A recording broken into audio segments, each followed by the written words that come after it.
So, a long time ago, I did the Springfield only challenge on World at War Verruckt, and I don't know why, but I have now just decided to redo it and try to beat my previous highest on it, which was round 17. And if you don't know, the Springfield is quite possibly the worst gun in zombies, and it might not even be a debate. It is 200 points, which I guess kind of excuses its trashness, but it has iron sights that are literally off. It doesn't one-shot to the body on round 1, and it becomes a 2-hit headshot on round 2. It is literally terrible. There used to be a rumor that it was a 2-hit on insta-kill. Obviously that's not true, but you know a gun is terrible if there was literally a rumor that it was a 2-shot on insta-kill. The Springfield is terrible, and I am using it on one of the hardest maps to train on, which is World at War Verruckt, which has the World at War zombies, which can kind of hug you, and it has the Verruckt sprinters, which are very fast and will make it like impossible to turn around and actually shoot with my already garbage weapon. And already on round 3, I had to open the door and run away because zombies were literally getting into the spawn room, so I'm already having to get groups of zombies together to train them because my gun is literally that bad. The Springfield is no joke the worst gun in zombies. I guess maybe you could say the starting pistol, but at least the starting pistol is good when you pack-a-punch it, whereas the Springfield isn't even on Doris and has never been able to be pack-a-punched. So, yeah, it's actually just like a complete joke. I'm already having to buy ammo at the end of round 3, and in these early rounds, it's more or less just a challenge to try to open all the doors to power, get power on, and hopefully get jug before round 6, because on round 6, the Verruckt sprinters will show up, and if I don't have jug by then, it's pretty much over. Luckily for me though, I was able to get power on at the end of round 4, and then during round 5, I got a double points, and that helped a lot, and I was able to get jug and have a lot of points to spare to save up for speed cola. And I didn't actually end up going for double tap in really any of these games because if you didn't know, on World at War Verruckt, pretty much opening up any door means zombies will spawn there because there's no, like, spawn control on this map at all. So I decided it's not even worth it to open up the double tap area because then I'll have zombies that have to run all the way to me from all the way over there, and it'll just make me getting a horde together way more inconsistent. And obviously I can't get a zombie out of my way with a Springfield. Speaking of getting a zombie out of my way, those are the Verruckt sprinters I was telling you about, and as you can see, it's already taking me a while to get rid of them, and I'm on round 6, so imagine trying to get to like round 20 or 30.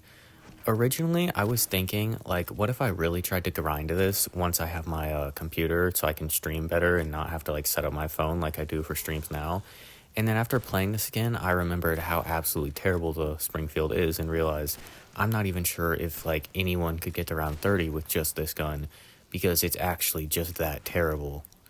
So yeah, definitely not ever going to 50, but maybe at some point if I decide to go insane, I'll go for round 30, but I doubt it'll happen. And then at the start of round 6, I ran up to go get speed cola, and if you're wondering where I was training, pretty much the obvious spot, because where are you even going to train on Verruckt other than just the little room with the Thompson, because even then, it's not really a huge room at all, but it's the most open area on Verruckt, and pretty much the only option for training, so I was in there. And then, obviously, if you didn't know, there are 24 zombies per round on this map, which helps out a lot, especially when I get things like nukes and insta-kills, which help speed up the round a lot, because even at like round 7, the rounds are already like probably 3 minutes long, maybe more, just because of how bad the Springfield is, and I'm having to buy ammo like almost every round at this point already, because, I mean, again, this thing is just bad, so yeah, the drops help out a lot, and if there wasn't 24 zombies per round on this map, I'm not even sure if like round 15 would be possible. And when I say those power-ups help, I mean they really, really, really help, because not only do they save time, but I mean I'm at risk of death at pretty much every moment in this, because again, my gun sucks. And something else I should mention, because it, I mean, plays a pretty big part, is in the early, like, days of Jug, which is mainly just Verruckt and Shinonuma. Jug increases your health to, I think, 160. I'm not sure on the exact number, but it gives you insanely fast health regeneration. So sometimes you'll get hit 10 times and just survive. Other times you'll get hit maybe twice or 3 times and die. It's very inconsistent, but I don't know, it helps at times and also is a curse at times. But all things considered, this was my first attempt and I was already getting through round 10, so I was actually pretty happy with that because I mean, this is a pretty hard challenge and this was actually my first attempt doing it since that last video, so I was pretty happy to just get straight back into it and start doing well. And my drop luck this game was absolutely insane. I was getting insta-kills and nukes literally all the time. Usually around 10 on this would probably take, like, no joke, 20 minutes, but I think I probably had gotten there in way less than that because my drop luck was actually just insane. I got an insta-kill on round 12 as well. Like, the game just wanted to see me win. Also, something kind of weird in this room, randomly zombies will just run and get stuck like right there at that grenade wall by, and it can kind of be annoying because they could occasionally like block you if you're trying to run that way and some of them are just stuck there. It's just one of those things where it's, you know, it's World at War. The zombies are weird in this game and they'll just do that. Nothing you can really do about it, especially when you're using a gun that's actually just terrible and couldn't get a zombie out of your way if you shot it like 100 times in a second. Because I don't even know how many shots this thing was at this point to the head. It was too many for me to be able to count, especially when I'm basically just shooting into a group and hoping to shoot the same one over and over and actually get a kill.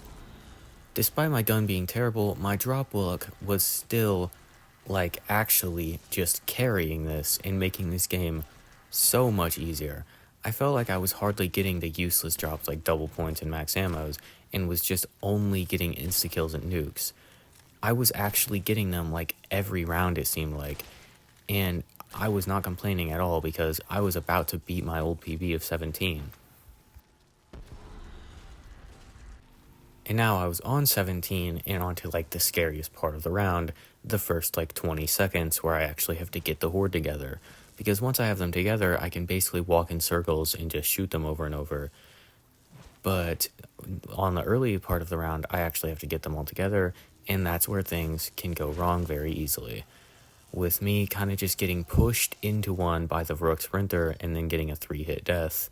Because, like I said earlier, the Jug is weird. I probably would have been dead even with normal Jug because I just got stuck in between all of them because of that Sprinter. And so we're back to the early rounds where I basically again just have to hope to actually get enough points to get Jug before round 6 because I'm going to die to the Verruckt Sprinters if I don't have Jug because, I mean, they're literally just going to catch up to me instantly. And I did end up getting enough for Jug and still had enough left over to almost get Speed Cola, so I was basically just going to play this exactly how I did last time, but hope to not get literally like stuck in the middle of a horde and die on my exact PB round, which I tied last game, which was very annoying. And in case you were curious to see what a round of Springfield only looks like past round 10, here it is.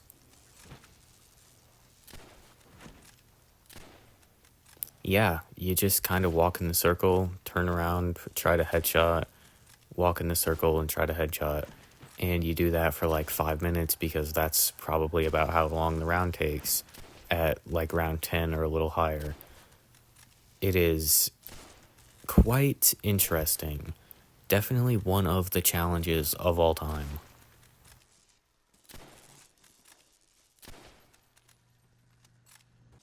But even with this being one of the harder, maybe hardest challenges I've done, I was actually doing pretty well going on to round 15 on my actual second attempt. Like, there wasn't even any early round deaths where I wasn't able to get Jug, even though I was absolutely terrified of that. It really didn't seem that hard to actually just get Jug before round 6, because a lot of times I'd either get like a double points, or even without it, I'd usually get Jug and just like not have that much points left afterwards, but I'd usually have enough to get Jug and then, you know, maybe get Speed Cola like a couple rounds after. But this one was going very well with me getting a nuke on round 16 to go back to 17 and just hopefully not throw this time. And since I was actually able to get the horde together this time, I was pretty confident I was going to make it through the round because that's like the main scary part. It is possible to die once you have the full horde, mainly because of those like super sprinters, because they'll hit you almost every time you turn around, but you're a lot more likely to just die while trying to get the horde together.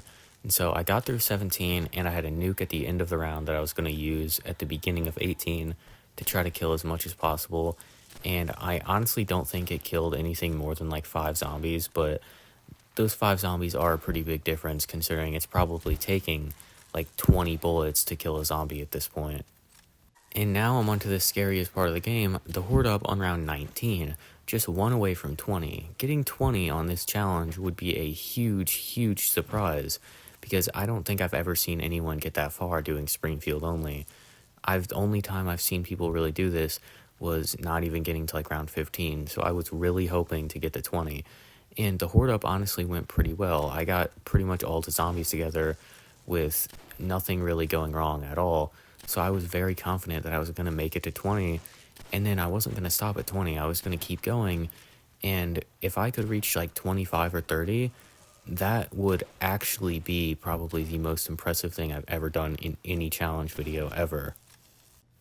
However, is it really a video on my channel if I don't throw the challenge on the last round before the goal? And in my defense, I did get 2-hit killed, which is a very dumb way to die because the jug on this game can make you get 2-hit killed every now and then, which is very annoying, but I mean, still, that was just like absolutely tragic. And I did try for a while after that again, but none of the attempts went as well as the first two.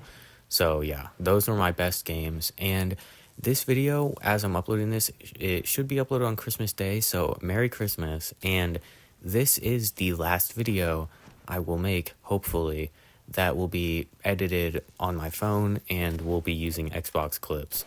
So the next videos or streams, whatever I do first, should be of higher quality and longer, maybe live commentated. I'm not exactly sure yet, but yeah, this should be the last video that is this kind of style on my channel, unless for some reason I decide to go back to this, but I highly doubt I will. So thank you for watching, and please like and subscribe.